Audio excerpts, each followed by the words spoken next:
What's going on, guys? It's Kin. Today I'm going to be doing a review on the Dangerous Convert 8, which I got right behind me here in my rack. If you guys didn't see, I did an unboxing video when I got it, and that was about 2 months ago. So to give a little backstory, before I got the Convert 8, I had been using Apollo converters, an Apollo X6. I still have it. It's down there. I had been using an Apollo X6 for a long time, since about 2021. And I had some outboard gear that I was using to master, simple mastering chain, but I always felt that it was holding me back. And that's when I got the Dangerous AD Plus converter. And that made a big difference, definitely, for the chain. And not only that, recording vocals was amazing for that, but I still was using the DA converter on the Apollo, so that was a weak link in my chain. Then in April I got the Convert 8, and the reason why I got the Convert 8 is because I originally was gonna get the Convert 2, but then I realized it's a 2-channel DAC, and I need 2 channels to monitor and 2 channels to feed my chain. So I would have had to get 2 Convert 8s, but I'm using the two Convert 2s. I'm using the Convert 8 a little bit differently than how most people use it. I'm not feeding a summing mixer.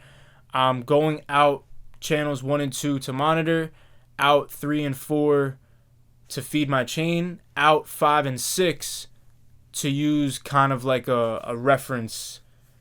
I could set a reference track out 5 and 6 and then monitor that as well. Send it into my monitor controller, or send it into the second input of my AD converter. I have some options, but that's pretty much why I got the Convert 8. I'm not using it to feed a summing mixer, and I don't really plan on doing that, at least for a while.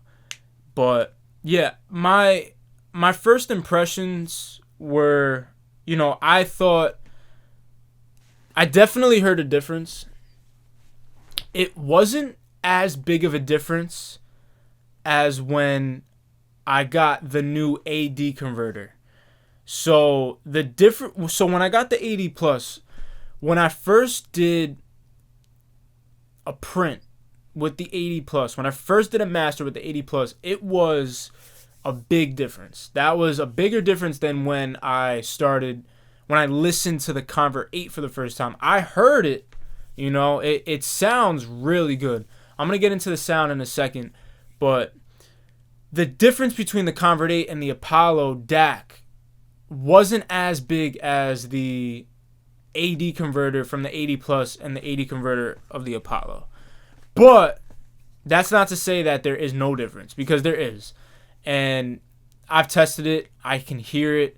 The Convert 8, going into the sound of it, the Convert 8 definitely sounds, compared to the Apollo, it just sounds better. I'm gonna be straight up. I think there's a little bit more stereo width. The bass is tighter. The bass is more defined. It's more there. It's more apparent.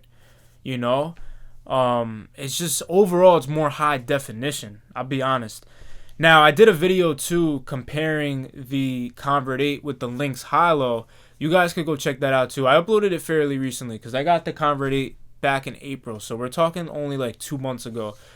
Now, the difference between the Convert 8 and the Lynx, there is a difference. The Lynx is it has very good converters, very transparent. I just think the Convert 8 sounds a little bit more analog. And I also discussed in that video, it's a little bit more mid-focused. I'm not talking about mid-range like EQ. I'm talking mid and then side. So definitely good for like hip-hop, EDM, stuff with very, a lot of bass. But then again, I don't want to get into comparing them. I just really want to talk about the Convert 8. So yeah, I mean, overall, it sounds really good. You know, when I first got it, I spent like a good amount of time listening to music that I was familiar with, listening to some of my favorite songs just in general, not songs that I worked on, just my favorite songs in general that I've been listening to for years. And I really do enjoy, I really did enjoy listening to music with the DAC. It's a very good sounding interface. Or DAC, I should say. And so the thing with the price, like, I've seen people online talk about the price of the 80 Plus and the Convert 2, how it's $3,000 for 2 channels of conversion. Now, like I mentioned, with my scenario, I would have had to get 2 Convert 2s to do what I'm doing, and that would have been $6,000. So I basically just spent an extra $800, and now I have an 8-channel DAC. So I think the fact that the Convert 8 is only $800 more, I think that's a good deal. $3,800 for 8 channels of really good D to A conversion, a great clock. I don't use the clock on the Convert 8. I use the clock on the 80 Plus. They should be the same clock, I'm assuming. So, but in general, though, if you didn't have an 80 Plus, the Convert 8 does have a very good clock. You have a good amount of I/O options. I mean, you have a good amount of digital. You have ADAT in, two ADAT inputs, SPDIF optical input. You have AES input, and then you have your analog out. You also have the digital through, which I haven't used yet, but it's good if you want to send the signal to another, like a, what are those things called? Like a meter, like an analog meter or something like that. But yeah, workflow wise, I love it. I basically, like I said, I send channels 1 and 2 to my monitor controller. Channels 3 and 4 feed my mastering chain. And then I have 4 more channels to do whatever I want to do, But that's pretty much it. Would I recommend it?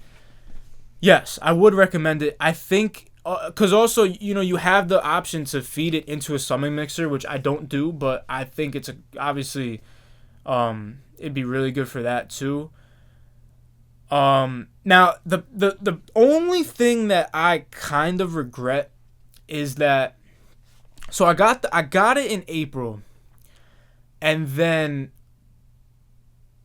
we're in June right now, so a month later, we're talking like 2 weeks ago, I just got a Trinnov. You can see it's right on top of the rack right there. So I almost feel like, since I just got the Trinnov like a month after I got the DAC, I feel like, since that's a whole other thing that I added to my setup, and that makes a huge difference. That's a whole other review coming this week, or like a first impression kind of video. But since I got the Trinnov pretty soon after I got the Convert 8, I feel like right now I'm not really appreciating the DAC, even though I do appreciate it. I love the way it sounds, and I did a few mixes with the Convert 8 before I got the Trinnov, but I feel like I didn't do that many mixes. I probably I didn't do too many, so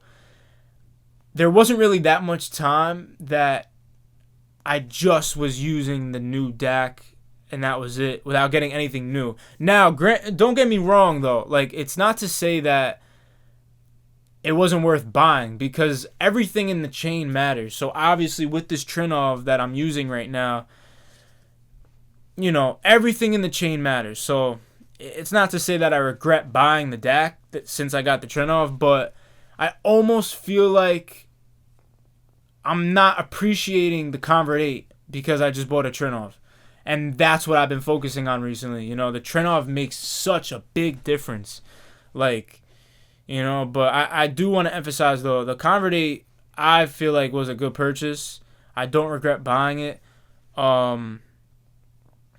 Yeah, especially because I have 8 channels. That's a huge thing. The only thing, and Yeah, the only thing you miss out with the Convert 8 is the meter. So the Convert 2 has a meter on the front. The Convert 8, you don't get the meter. You just get LED lights to show if the signal is present coming out of the outputs. Well, technically those are the digital inputs technically. So yeah, you get the LED lights.